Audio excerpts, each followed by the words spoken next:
अस्सलामुअलैकुम दोस्तों। उम्मीद करता हूँ आप सब लोग खैर खैरियत से होंगे।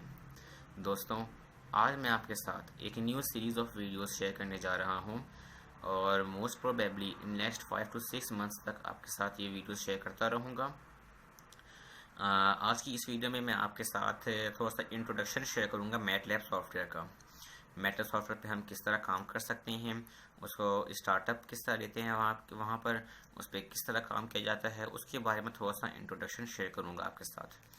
दोस्तों, ये जो मेरा चैनल है यूईटी साइंसेस के नाम से, इसको तरतीब देने का मेरा बेसिकली पर्पज़ यही था और मेरा एम यही था कि जो एट द बैक एंड मैं खुद नॉलेज गेन कर रहा हूँ, जो मैं खुद नॉलेज हासिल कर रहा हूँ, वो मैं आगे लोगों तक पहुँचा सकूँ। और जो लोग विलिंग हैं इस नॉलेज को गेन करने के, जो मेरे दोस्त या कोई भी और इरिस्पेक्टिव ऑफ मेरे फैमिली मेम्बर्स वगैरह जो इसको गेन करना चाहते हैं, वो इस प्लेटफॉर्म के ज़रिए उसको गेन कर सकते हैं। लेकिन बीच में आकर मैंने अपना थोड़ा कंटेंट चेंज किया, और जब मैंने कंटेंट चेंज किया तो मैंने ये इस चीज़ को ऑब्ज़र्व किया कि मेरे व्यूवर्स और बहुत लोग मेरे बढ़ गए मेरे व्यूवर्स। तो यानी कि लोगों ने कम मतलब मेरी जो सॉफ्टवेयर की वीडियोस थी उनको कम देखा, उन्हें कम लोगों ने पसंद किया, और जो मेरी बाकी वीडियोस थी, मेरा बाकी कंटेंट था, उसको लोगों ने पसंद किया और उनके ऊपर मुझे बहुत ज़्यादा व्यूज़ मिले। लेकिन खैर, फिर भी जो मेरा एम था, अल्टीमेट जो मेरा एम रखा हुआ था, जो मैंने माइंड में सेट किया हुआ था, वो यही था कि जिन चीज़ों को मैं खुद सीखूं उन्हें मैं आगे तक आप लोगों तक पहुंचाऊं। तो उसी सीरीज़ ऑफ वीडियोस में मैं आज आपके साथ मैटलैब सॉफ्टवेयर के मुतालिक बात करूंगा। दोस्तों, आज से पहले मैंने जितने भी सॉफ्टवेयर आपके साथ शेयर किए, सबसे पहले मैंने पी एस स्पाइस सॉफ्टवेयर को आपके साथ शेयर किया, और फिर फर्दर मोर बहुत सारे सॉफ्टवेयर आपके साथ शेयर किए। मतलब जैसे हमारा हो गया ये ऑटो कैड हो गया और बाकी सॉफ्टवेयर हो गए। तो उन सॉफ्टवेयर में और इस सॉफ्टवेयर में क्या फ़र्क है? दोस्तों, बहुत सारे सॉफ्टवेयर ऐसे होते हैं जिसका बहुत वर्सेटाइल से होते हैं सॉफ्टवेयर्स, और बहुत सारी फील्ड्स में काम होता है। जैसे कि मैं आपको बताऊं, अपना जो हमने सॉफ्टवेयर सीखा ऑटोकैड में, उसका सबसे जो ज़्यादा काम है वो सिविल इंजीनियरिंग में काम है। फिर आता है, फिर बाकी थोड़ा थोड़ा काम मैकेनिकल इंजीनियरिंग में, इलेक्ट्रिकल इंजीनियरिंग में, और बाकी कहीं कहीं आता रहेगा। लेकिन जो सॉफ्टवेयर आज मैं सिखाने जा रहा हूँ, मैटलैब, इसका इर्रिस्पेक्टिव ऑफ एनी इंजीनियरिंग आपको हर फील्ड में, आपको बेतहाशा जगहों पर इसका इस्तेमाल होगा। और इतना इस्तेमाल है कि आप इनफैक्ट ये कह सकते हैं कि इंजीनियरिंग हम मैटलैब सॉफ्टवेयर के बगैर कर ही नहीं सकते। और अगर मैं आपको अभी ये गिनवाना शुरू कर दूं कि मैटलैब सॉफ्टवेयर का कहाँ कहाँ पे काम है, किसी भी इंजीनियरिंग में कहाँ कहाँ पे काम है, तो शायद ये मेरे नेक्स्ट 10 to 15 मिनट्स इसी के ऊपर लग जाएं कि मैं उसको आपको सिर्फ ये बताऊं कि कहाँ कहाँ हमारा इसका काम आता है। और उसी के अगर अपोजिट अगर मैं आपको ये बताऊं कि इसका काम कहाँ कहाँ नहीं आता, तो वो मे बी 5 से 10 सेकेंड के अंदर आपको मैं बता सकूं। लेकिन फिर भी मतलब अगर मैं अपनी बात को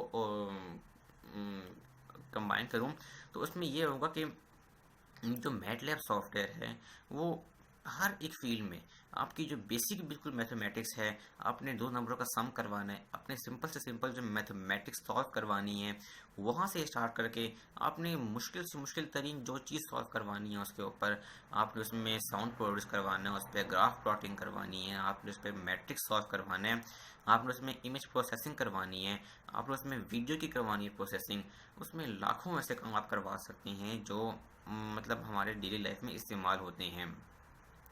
और दूसरी बात दोस्तों, जो मैटलैब का सॉफ्टवेयर है, मतलब हम कह सकते हैं कि ये हर इंजीनियरिंग में इस्तेमाल होता है। हमारी कंप्यूटर इंजीनियरिंग हो गई, सॉफ्टवेयर इंजीनियरिंग हो गई, मुझे कंफर्म नहीं मैकेनिकल इंजीनियरिंग के बारे में, लेकिन इस्तेमाल होता होगा कहीं ना कहीं।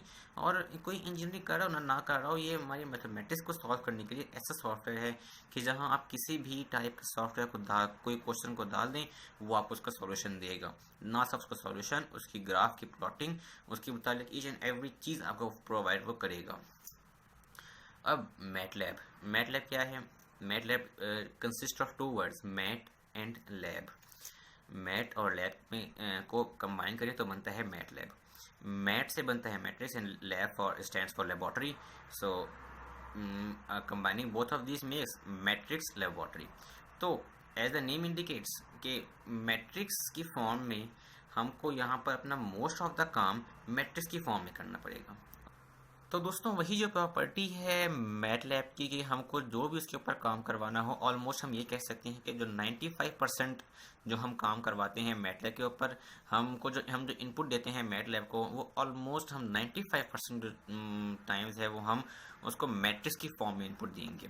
और इसीलिए इसने जो है उसका नाम, जो मैटलैब का जो नाम है, उसी के नाम के अंदर इस चीज़ को शो करवा दिया कि मैट्रिक्स लेबोरेटरी, कि हमको इसमें बहुत काम जो करना पड़ेगा वो मैट्रिक्स की फॉर्म में करना पड़ेगा।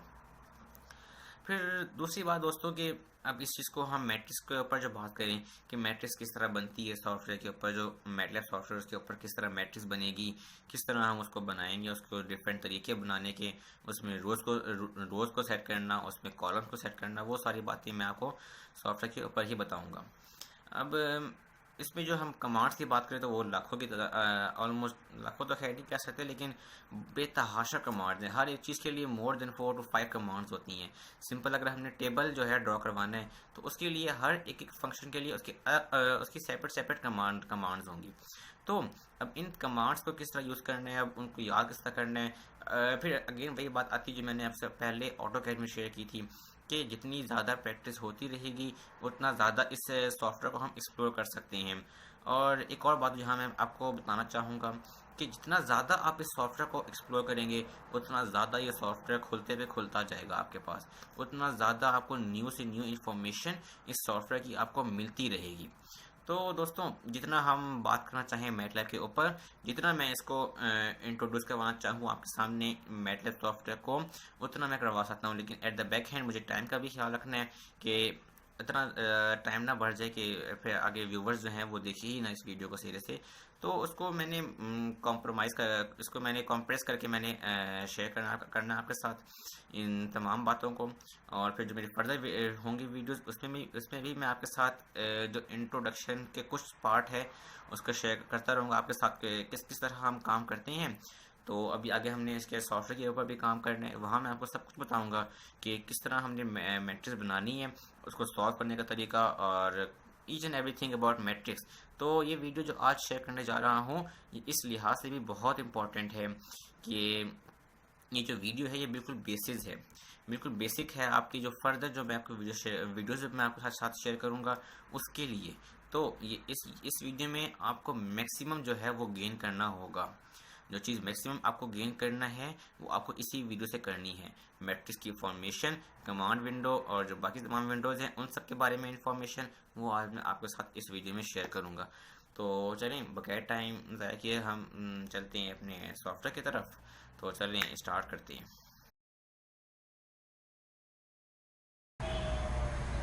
तो दोस्तों अब हम जल्दी से अपना जो काम है सॉफ्टवेयर के ऊपर वो स्टार्ट करते हैं और फिर मैं आपको उसके ऊपर सारी मैं आपको इन्फॉर्मेशन दूंगा कि हमने मैटलैब के ऊपर किस तरह काम स्टार्ट करना है और उस पर जो कुछ प्रोसीजर होता है मैं आपको वो सिखाऊंगा। तो मैंने ये मैटलैब की स्क्रीन जो है जो उसका जो सॉफ्टवेयर है वो मैंने ओपन किया हुआ है, यहाँ पे आप देख सकते हैं। अब एक जो इसकी मेन विंडो है जिसमें ये सब कुछ इंक्लूडेड है, सारे आइकन्स जो छोटे छोटे जो टूल्स हैं ये सब कुछ इसमें आ रहे हैं। उसके अलावा जो फर्दर आप देख सकते हैं इसमें 3 छोटी सी विंडोज़ हैं, विंडोज़ कह लें या जो भी आप कह लें। यहाँ पे देखिए आप एक जो मेन विंडो आ रही है वो उसके ऊपर लिखा हुआ रहा है कमांड विंडो। एक कमांड विंडो है, एक करंट फोल्डर की विंडो है और एक है वर्क स्पेस। दोस्तों ये 3 विंडोज़ जो हैं ये किस काम के लिए हैं, यहाँ पे क्यों इंक्लूड की हुई हैं मैटलैब में, मैं आपको उसके बारे में बताऊँगा। अब कमांड विंडो जो है दोस्तों ये आपकी मेन स्क्रीन होती है जहां पर आप अपना मोस्ट ऑफ द काम जो है मैटलैब का वो आप कमांड विंडो के ऊपर करवाते हैं। एक और भी खैर जगह होती है जहां पे आप अपना काम करवा सकते हैं, जहां पे आपने जो भी चीज़ परफॉर्म करवानी हो वहां भी करवा सकते हैं, लेकिन वो जगह भी कमांड विंडो से ही ओपन होती है। मतलब आप ये कह सकते हैं कि जो मोस्ट ऑफ द काम होता है वो आप कमांड विंडो के ऊपर करवाते हैं। कमांड विंडो के बाद आते हैं वर्क स्पेस के ऊपर। अभी जो छोटी सी विंडो टाइप की जो चीज़ है इसमें क्या होता है, ये इसमें आप जो काम करवाएंगे अपने कमांड विंडो के अंदर, आपने जो भी वेरिएबल स्टोर करवाए, वेरिएबल के अंदर जो सी भी वैल्यूज़ आपने स्टोर करवाई वो वेरिएबल्स अपनी वैल्यूज़ के साथ आकर के इस वर्क स्पेस के अंदर स्टोर हो जाती हैं और आपको सामने दिखाई भी देंगी। आप वहाँ यहाँ पे देख भी सकेंगे कि मैंने कौन से वेरिएबल स्टोर करवा चुका हूँ और उसमें क्या कुछ वैल्यूज़ मैंने एंटर करवाई हैं। मैं आपको फॉर एग्जांपल छोटी सी एग्जांपल देता हूँ। मैं यहाँ पे लिखता हूँ x इज इक्वल टू 10। तो ये देखें दोस्तों, जो मेरी वर्क स्पेस है इसके अंदर लिखा हुआ आ गया, नेम के नीचे आ गया x और वैल्यू के नीचे आ गया 10। यानी कि मैंने एक वेरिएबल स्टोर करवाया जिसका नाम है रखा मैंने x और उसमें जो वैल्यू मैंने करवाई स्टोर वो रखी 10। तो यानी कि मैं जो काम अपनी इस कमांड विंडो के अंदर करूंगा उसमें जो कुछ भी होगा वो सब कुछ आकर स्टोर हो जाएगा इस वर्क स्पेस के अंदर। फिर करंट फोल्डर, जैसे कि नाम आपको शो कर रहा है कि इसमें क्या होगा कि हम जिस फोल्डर के अंदर काम कर रहे हैं, अभी जिस नाम से हमने फोल्डर स्टोर करवाया हुआ है, सी के अंदर करवाया हुआ है या डी के अंदर, वो सारा आपको इस करंट फोल्डर के अंदर शो होगा। और इसके अलावा एक ये भी जगह है, एक ये वाली विंडो ये लाइन भी है जहां से आप देख सकते हैं कि आप कौन सी डायरेक्टरी के अंदर काम कर रहे हैं, जिसको मैंने अभी देखें हाईलाइट किया। ये वाली जगह से भी आपको मालूम हो सकता है कि मैं भी किस जगह पर काम कर रहा हूं, यानी जो मेरा काम है वो कहाँ पे स्टोर हो रहा होगा। तो खैर दोस्तों, ये 3 विंडोज़ हैं। अब इसके अलावा दोस्तों ये जो सॉफ्टवेयर है ये इतना मतलब कह सकते हैं कन्वीनियंट है कि आप अपनी स्क्रीन खुद से भी डिज़ाइन कर सकते हैं।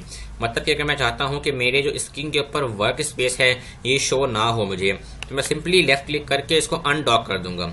अनडॉक भी ना करूंगा, मैं इसको चाहता हूं कि शो हो लेकिन ये कम से कम जगह ये ऑक्यूपाई करे, तो मैं इसको मिनिमाइज कर दूंगा। तो देखेंगे दोस्तों ये साइड पे जगह पर आ जाएगा। इस तरह मैं करंट फोल्डर को मिनिमाइज कर दूं तो ये भी साइड पे आ जाएगा।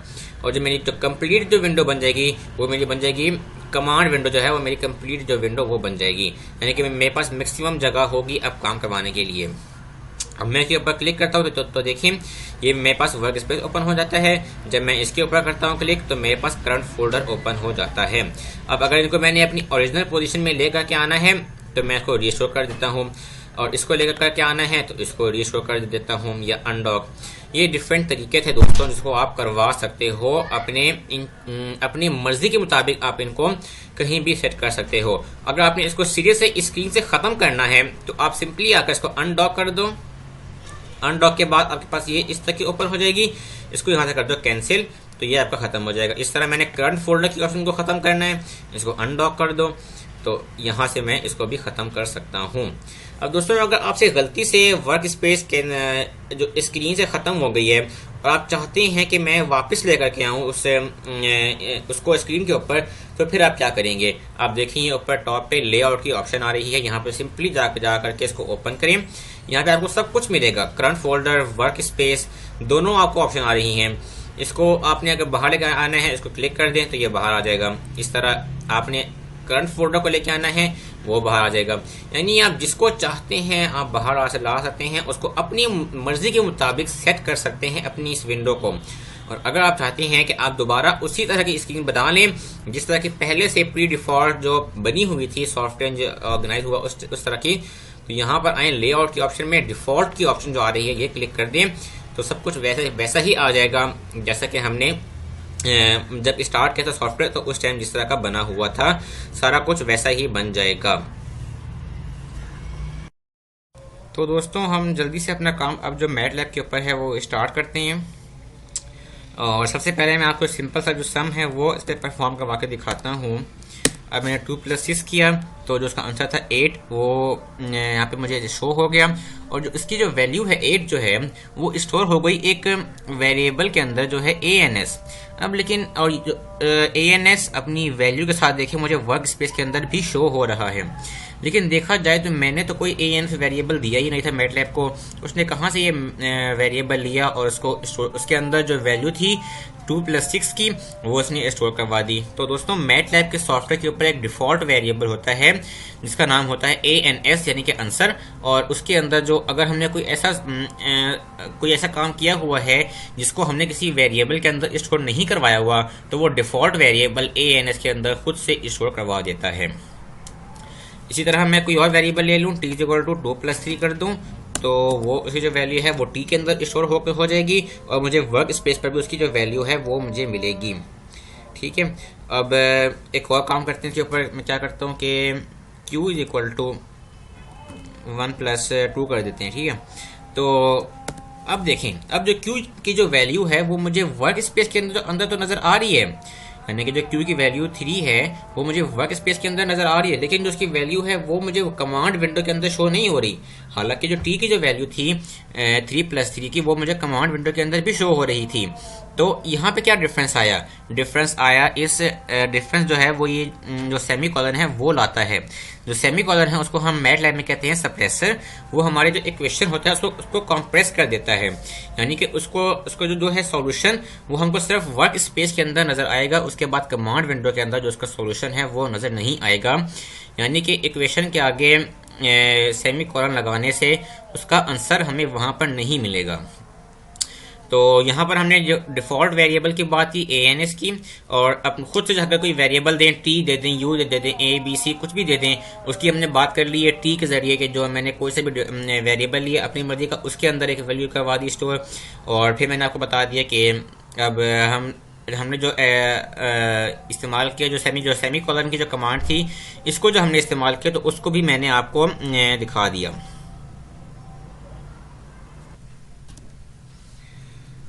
अब दोस्तों मैं आपको एक और चीज़ शो करवाता हूँ। इसके ऊपर मैं करता हूँ A=T+2। तो यानी कि जो पहले से मेरे पास जो वैल्यू है T के अंदर वो जो स्टोर हुई हुई है, उसी के अंदर जो मेरा जो 2 है उसको मैं ऐड करवा रहा हूँ। तो देखिए मेरी जो A है उसके अंदर जो वैल्यू है वो स्टोर हो गई 8, यानी कि जो T के अंदर पहले से जो वैल्यू थी 6, उसके अंदर 2 की एडिशन करवा कर उसने स्टोर करवा दिया A के अंदर। यानी कि जो पहले से जो वेरिएबल्स हमने स्टोर करवाए हुए हैं उसके अंदर भी हम कोई चेंज ला सकते हैं, किसी भी चेंज को उसके अंदर प्रोड्यूस करवा सकते हैं। अच्छा दोस्तों, अब इसके बाद हमने इसके अंदर क्या करना है, अब कोई भी जैसे है, अब जो वैल्यू है A की वो हमने करवा दी है, स्टोर करवा दी है। तो अब मैं क्या करता हूँ, अब मैं उसी को थोड़ा और चेंज करता हूँ। किस तरह? S करता हूँ 4 × A। ठीक है, अब देखते हैं दोस्तों, अब ये क्या करता है, एरर अनएक्सपेक्टेड मैटलैब एक्सप्रेशन। तो ये एरर क्यों आया? हालांकि मैंने तो सिंपल 4 को A से मल्टीप्लाई करवाया हुआ था, लेकिन ये चीज़ जो है ये मैटलैब के अंदर सही नहीं होती। मैटलैब के अंदर आपने किसी भी दो चीज़ों को अगर मल्टीप्लाई करवाना है, उसके दरमियान में ये मल्टीप्लाई का साइन देखें। अब आप इन्होंने खुद से डू यू मीन करके खुद से जो सही वाला ऑप्शन था उन्होंने खुद से टाइप कर दिया, मतलब मुझे बता दिया कि मैं क्या उसके अंदर गलती कर रहा हूँ। लेकिन ये चीज़ हमेशा नहीं होती। अगर तो मेरी मिस्टेक बहुत छोटी सी है, बहुत माइनर सी मैं मिस्टेक कर रहा हूँ, तो उसको वो खुद ही से ठीक करके आगे प्रोग्राम को रन करवा देते हैं।